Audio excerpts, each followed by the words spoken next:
Have a good day. आज मैं आप लोगों को भारतीय शासन अधिनियम 1935 उसके बारे में चर्चा करूंगा, विस्तार से बताऊंगा और आप लोग इसको ध्यान से सुने। ये सिविल सेवा के मेंस में, पीसीएस में और आपके वनडे एग्जाम्स सब में आता है, इसको ध्यान से सुने। सबसे पहले मैं इसकी पृष्ठभूमि में जाता हूं कि कैसे 1935 का अधिनियम आया। तो इस 1935 का अधिनियम कैसे आया उस पर हम लोग देखते हैं। सबसे पहले 1919 का अधिनियम, जिसमें ये बात आई कि 10 साल बाद जो है इस 1919 के अधिनियम की समीक्षा की जाएगी। और जब ये समीक्षा की बात आई तो 10 साल का मतलब 1919 मतलब 10 साल का मतलब 1929। लेकिन उसके पहले ही साइमन कमीशन का गठन जो है 27 में हो गया, 1927 में, और 28 में साइमन कमीशन भारत आ गया। फिर उसके बाद देखते हैं कि नेहरू रिपोर्ट भी 1919 के अधिनियम में महत्वपूर्ण भूमिका निभाती है। ये रिपोर्ट आई 1988 में सर्वदलीय बैठक में। फिर उसके बाद साइमन कमीशन की रिपोर्ट उसने जो दिया था वो 1930 में ब्रिटिश गवर्नमेंट को उस अधिनियम को दिया था अपनी रिपोर्ट। फिर उसके बाद हम देखते हैं कि गोलमेज सम्मेलन, और ये आपका प्रथम गोलमेज सम्मेलन 1930 में। फिर उसके बाद जिसमें कांग्रेस ने भाग नहीं लिया था। और फिर उसके बाद कराची अधिवेशन, ये कराची अधिवेशन 1931 में हुआ, कांग्रेस का अधिवेशन था जिसकी अध्यक्षता सरदार पटेल ने किया था। फिर उसके बाद देखते हैं कि द्वितीय गोलमेज सम्मेलन ये 1931 में हुआ, जिसमें कांग्रेस ने भाग लिया था। और कांग्रेस की ओर से महात्मा गांधी गए थे, उनके साथ सरोजनी नायडू गई थी। फिर उसके बाद देखते हैं कि मैकडोनाल्ड अवार्ड ये 1932 में आया। 24 सितंबर 1932 को यरवदा जेल में गांधी जी और डॉक्टर BR अम्बेडकर के तहत ये समझौता हुआ था। फिर देखते हैं कि पूना पैक्ट, जो ये मैकडोनाल्ड अवार्ड जो था, जो सरकार ने दिया था, उस पर जो है गांधी जी ने अनशन किया था। और पूना पैक्ट जो अभी मैं बताया, ये पूना पैक्ट हुआ था 1932 में, 24 सितंबर 1932 को यरवदा जेल में गांधी जी और डॉक्टर BR अम्बेडकर के बीच। फिर दूसरा गोलमेज सम्मेलन होता है। उसके बाद जो है ब्रिटिश गवर्नमेंट 1933 में जो है श्वेत पत्र जारी करती है। जब ये तृतीय गोलमेज सम्मेलन हो जाता है, उसके बाद जो है तृतीय गोलमेज सम्मेलन में कांग्रेस ने भाग नहीं लिया था। फिर आता है ब्रिटिश गवर्नमेंट 1933 का श्वेत पत्र। ब्रिटिश गवर्नमेंट 1933 में श्वेत पत्र जारी करती है। फिर संयुक्त प्रवर समिति, यह जो है हाउस ऑफ कॉमन्स और हाउस ऑफ लॉर्ड्स में ये विधेयक पेश किया गया, जिसकी अध्यक्षता लॉर्ड लिनलिथगो ने की थी। और यह 1934 में विधेयक पास हुआ और 1935 में ये एक्ट बन गया। जब 1935 में ये एक्ट बन गया, तब इस एक्ट की बहुत सारी विशेषताएं आई। इन विशेषताओं को हम लोग विस्तार से देखेंगे। पहला आया अखिल भारतीय संघ बनाने की बात आई। अखिल भारतीय संघ जिसमें ब्रिटिश रियासतें और इन ब्रिटिश रियासतों में 11 थी और 600 देसी रियासतें थी।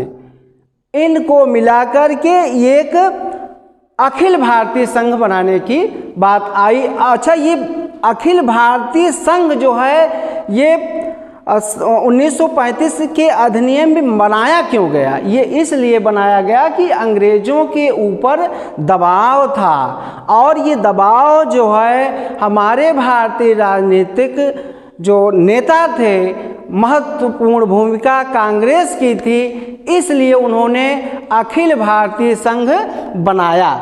लेकिन इस अखिल भारतीय संघ में ब्रिटिश सरकार को, ब्रिटिश रियासतों को अनिवार्यता थी कि वो जो है इसमें ज़रूर शामिल होंगे, लेकिन जो देसी रियासतें थीं उनके ऊपर ये अनिवार्यता नहीं लागू थी। और एक बात और ये भी जान लीजिए कि अंग्रेज सरकार खुद नहीं चाहती थी कि 1935 का अधिनियम सफल हो। फिर आते हैं कि संघीय विधान मंडल। संघीय विधान मंडल की व्यवस्था 1935 के अधिनियम में की गई। विषय का विभाजन किया गया। इसमें संघ सूची में 59 विषय, राज्य सूची में 34 विषय, समवर्ती सूची में 36 विषय। सांप्रदायिक निर्वाचन प्रणाली का विस्तार किया गया। सांप्रदायिक निर्वाचन प्रणाली का विस्तार किया गया।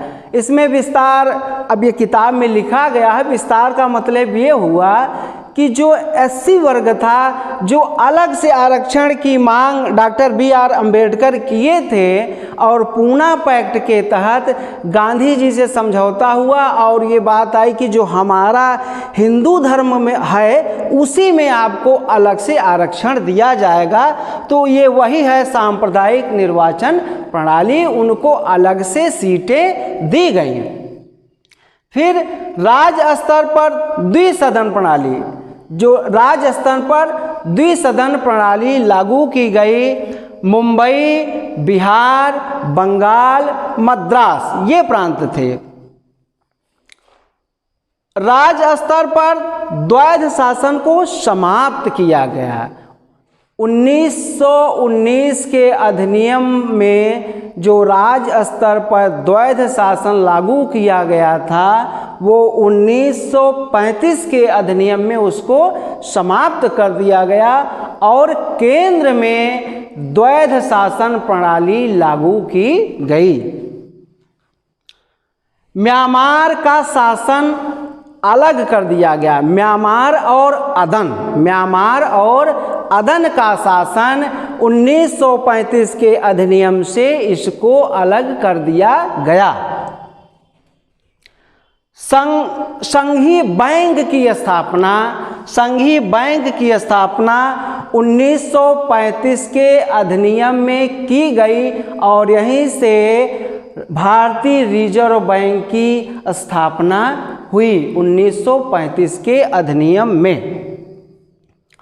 संघीय